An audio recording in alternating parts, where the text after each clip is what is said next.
getting up and hanging out. Hey, let me ask you, was yesterday's win more about Brady or the rest of the Bucs? You know, being that I'm the total team player, I'm going to say it was about the rest of the Bucs. But I will say this. Nice. Because Bucs defense played phenomenal.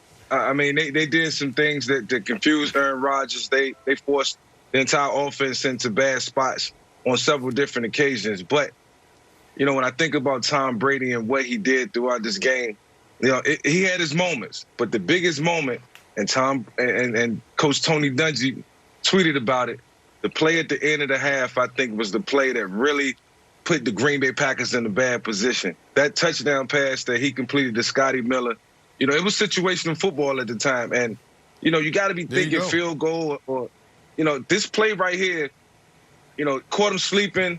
You know, it was game plan. It was designed. You know, it was Tom Brady seeing the coverage one-on-one. And I don't know why you'd be playing that type of coverage in a situation like that. But I think that was the play that, you know, really hurt Green Bay. It was Tom making it happen. But in totality, it was the defense that came to play. And, you know, on all levels, very aggressive and did everything right and gave Tom Brady opportunities, you know, and I really feel like, you know, they came together when it really mattered the most, man. Yeah, Mike, I think I'm with you. I think it was about the rest of the Bucs, and there's so much to this conversation. So we know Tom Brady going into his 10th Super Bowl. He's going for a 7th Lombardi trophy. But at the end of the day, JPP, Todd Bowles, Shaq Barrett, they were the reason why. Coach Bowles lost both of his starting safeties. Whitfield went down. Winfield went down. Well, Whiteside, Winfield. Couple of those guys went down. He didn't even have his Whiteside and Winfield goes down, and that is their defense. Those safeties are his quarterbacks. They got to get everybody lined up and make the right checks. So for that reason, I got to go with the Bucs. But when you think about the rest of the Bucs, but when you think about Tom Brady brings something to the table that most players and most people can't. When he walks into that organization, when he walks into that locker room, when he steps onto the field, he elevates everybody's game. So I think Tom Brady, if we're talking about the entire season, then the discussion is, yes, he is the most important thing. But when you turn on the film and you watch that game yesterday, it was all about that defense. Tom Brady, like I said Friday, Nick, right, we're not going to see him throw for 300-something yards. We shouldn't even ask him to do that. But in situational football is where he has to be next level. Outside of the play you highlighted, Mike, which we talked about, what is he going to do before the end of the half? Can he go down there? Can he get 3 points? Can he score? He did a great job in that situation. But then you look at Tom Brady, tried to give the game back. There was a couple times where he looked like a rookie quarterback, nervous in the pocket and throwing up the ball and just saying anybody can get it. And there was 2 picks that was his fault, Nick. Well, and he threw 3 picks total. So to me, I'm going to start with the end of the first half. Because what you saw was in a critical moment, I understand every moment's critical in a conference championship game, the Packers had not played well that half.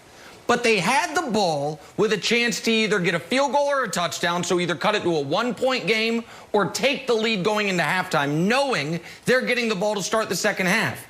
The clock management was bizarre. They get a big first down with 1:04 left over the middle of the field. They have 2 timeouts. They don't use either one of them. They waste 25 seconds. They get sacked, and now they're really in trouble. And then Rodgers throws a pick, and Brady responds 4 plays later with, I think, his best throw as a Buccaneer. I think that throw to Scotty Miller was as good as it gets. And up to that point in time, Brady, maybe he'd gotten a little lucky on a few throws, but up to that point in time, up to this throw, he had played a basically perfect football game. And then, after this throw, save the one throw to start the second half after the Green Bay fumble, he played as poorly as you can play. But the defense bailed him out. And the numbers back that up. You see his first 7 drives of the game or 6 drives of the game, it's perfect football. The last 5 drives of the game, it's terrible football. So I think it was, and I know this sounds like a cop-out, Wilds, this is a great example of a team win.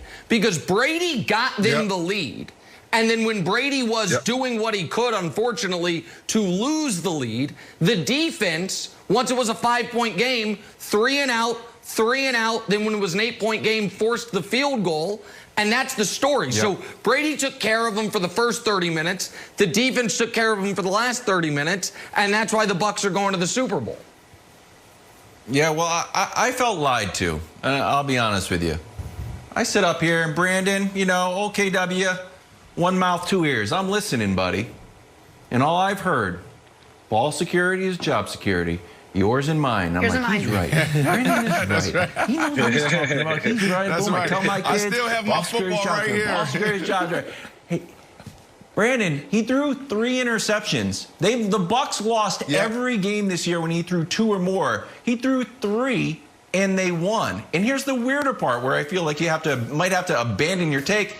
He has now won 3 games in which he has thrown 3 interceptions. So he is the GOAT. No.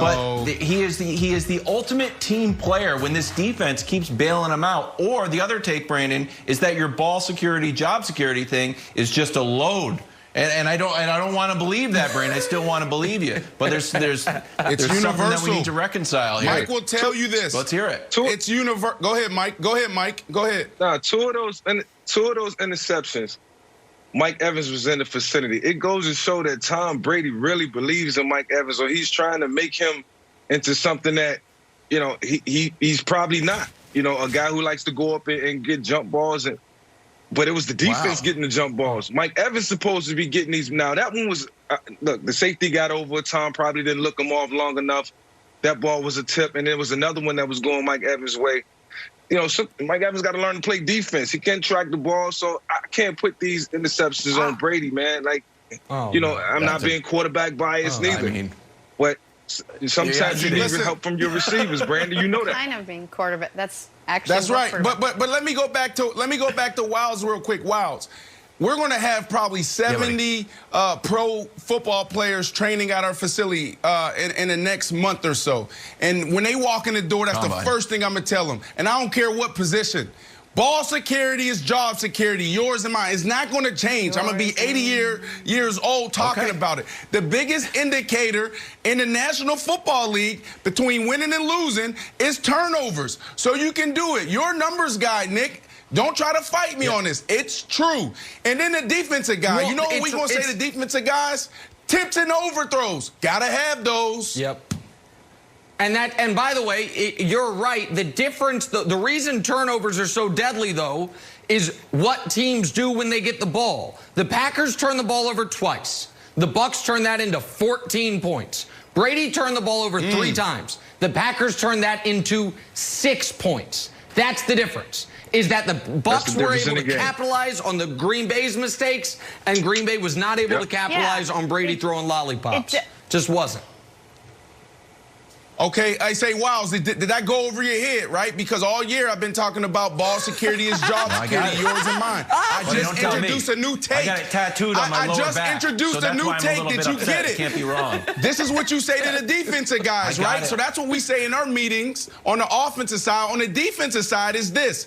Tips and overthrows. You got to have those. Okay? There you go. Balls get picked. Tips and overthrows. Got to have those. All right. Wild holds his paper so close to his face when he takes notes. Back here talking the AFC side of things. How did no? That's you get short-sighted. How does that work? How did Kansas City roll over a Bills team that came in red hot in this one? Nick is excited. It's next. First things first. Nearsighted, not short.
look at Tom Brady, he tried to give the game back.